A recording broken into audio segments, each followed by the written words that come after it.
Hello बच्चों, class 8 Hindi medium. आज आप लोग होम साइंस में चैप्टर 3 पढ़ेंगे।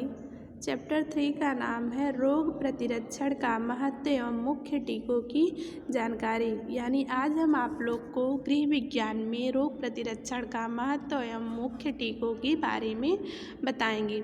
तो सबसे पहले हम देखेंगे कि प्रतिरक्षण क्या होता है, यानी प्रतिरक्षण का अर्थ एवं महत्व।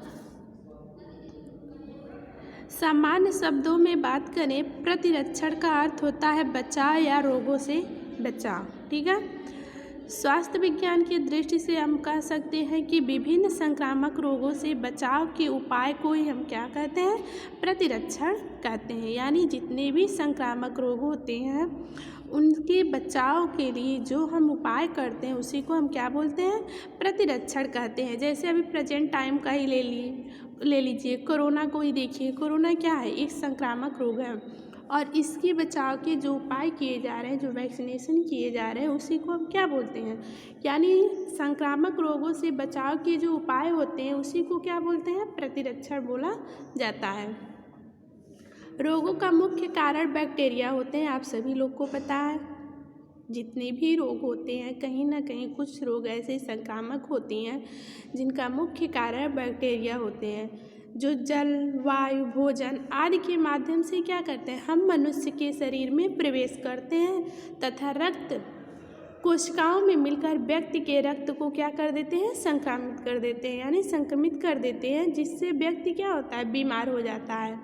ये बैक्टीरिया भी दो प्रकार के होते हैं। ठीक है। यानी जो रोगों के बैक्टीरिया होते हैं मुख्य रूप से दो प्रकार के होते हैं। एक होते हैं जो व्यक्ति को स्वस्थ बनाते हैं और दूसरे वो होते हैं जो रक्त में मिलकर व्यक्ति को बीमार कर देते हैं। प्रतिरक्षण में उन्हीं के विषय के बचाव की किया जाता है। हम कह सकते हैं कि संक्रामक रोगों के बचाव के लिए प्रतिरक्षण आवश्यक है, लेकिन ये भी सत्य है कि व्यक्ति हमेशा बीमार नहीं होता, क्योंकि श्वेत रक्त कोशिकाएं जो होते हैं हमारे शरीर में व्यक्ति के शरीर से इन रोगाणुओं को नष्ट कर देती हैं। पहले जब चिकित्सालय नहीं था तब रोग व्यक्ति को जल्दी ग्रसित कर लेते थे। तब जो रोग होते थे वह व्यक्ति को जल्दी बीमार कर देते थे। लेकिन वर्तमान समय में क्या है, रोगों से प्रतिरक्षण के लिए अनेक टीकों का विकास हो गया है। जैसे अभी प्रेजेंट टाइम में आपके कोरोना को ही ले लीजिए। ठीक है।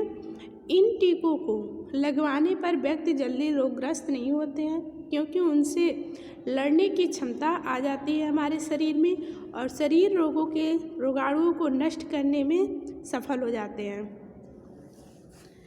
इस प्रकार हम कह सकते हैं कि प्रतिरक्षण का स्वस्थ रहने के लिए विशेष महत्व है। ये सही समय पर प्रतिरक्षण के विभिन्न रोगों से बचाया जा सकता है, क्योंकि अनेक रोग जानलेवा होते हैं।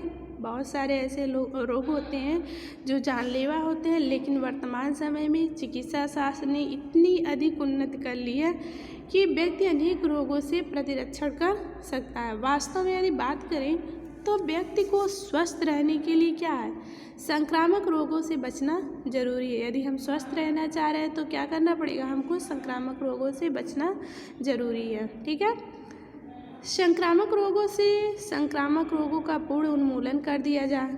ठीक है। वर्तमान समय में भारत ने प्रतिरक्षण को अपनाकर चेचक, प्लेग आदि रोगों को क्या किया है, समाप्त कर दिया है। वर्तमान समय में प्लस पोलियो अभियान के माध्यम से बच्चों को पोलियो की दवाई पिलाकर उन्हें क्या किया गया है, पोलियो से मुक्त किया जा रहा है।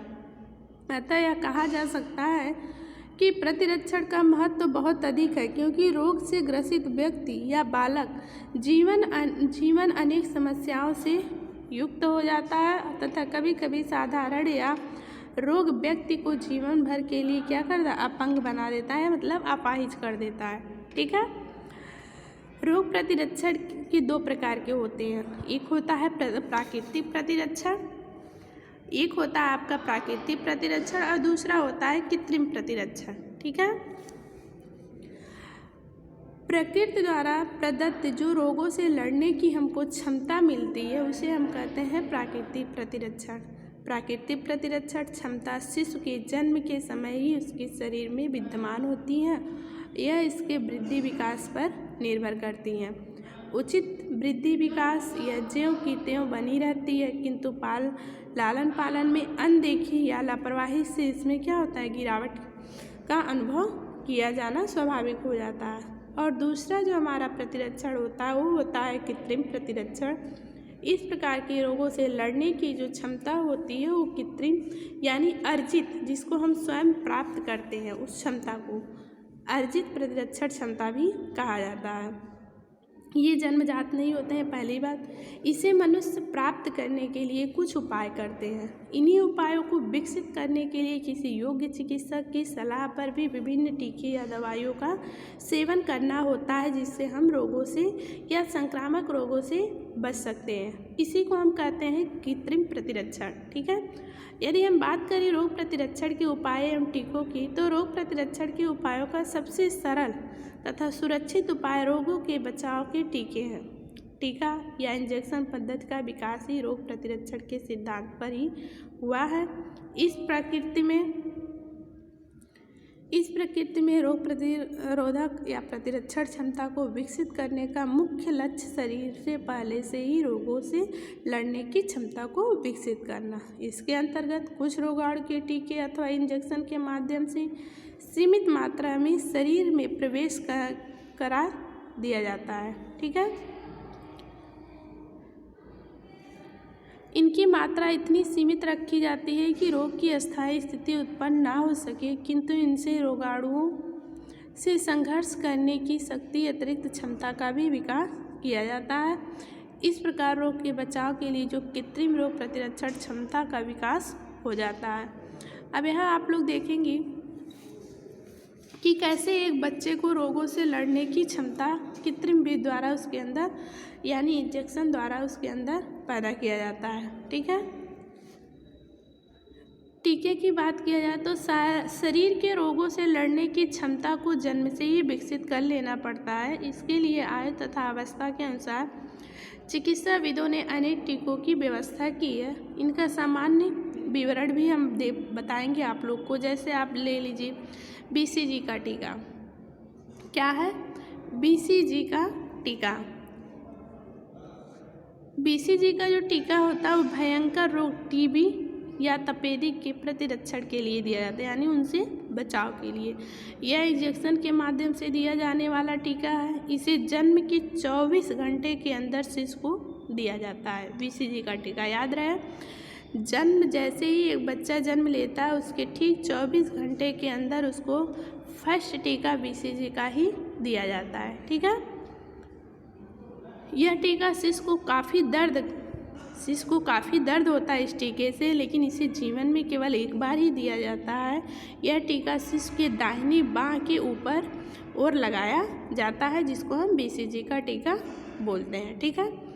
दूसरा जो उनको रोगों से लड़ने की जो उनके अंदर क्षमता पैदा की जाती है वो होती है पोलियो का टीका। पोलियो का टीका पोलियो नामक भयंकर बीमारी से मुक्त रहने के लिए दिया जाता है, और यह टीका एक मीठी दवा के रूप में बच्चों को पिलाया जाता है।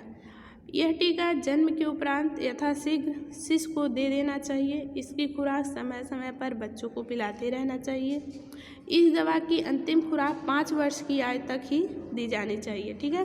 5 वर्ष के बाद पोलियो का टीका नहीं दिया जाता, इसके लिए सरकार द्वारा समय समय पर प्लस पोलियो कार्यक्रम भी चलाए जाते हैं। जो हमारी तीसरी टीके हैं वो है DPT का टीका। क्या है DPT का टीका? ये काली खांसी, टिटनेस, डिप्थीरिया नामक रोगों से हमारा बचाव करता है। इसी कारण इसे ट्रिपल वैक्सीनेशन भी कहा जाता है, क्योंकि ये 3 बीमारियों से हमको बचाता है, काली खांसी, टिटनेस और डिप्थीरिया से। ठीक है। यह टीका इंजेक्शन द्वारा दिया जाता है। इस टीके की 3 मुख्य तथा 2 बूस्ट खुराक दी जाती है। ठीक है बच्चों।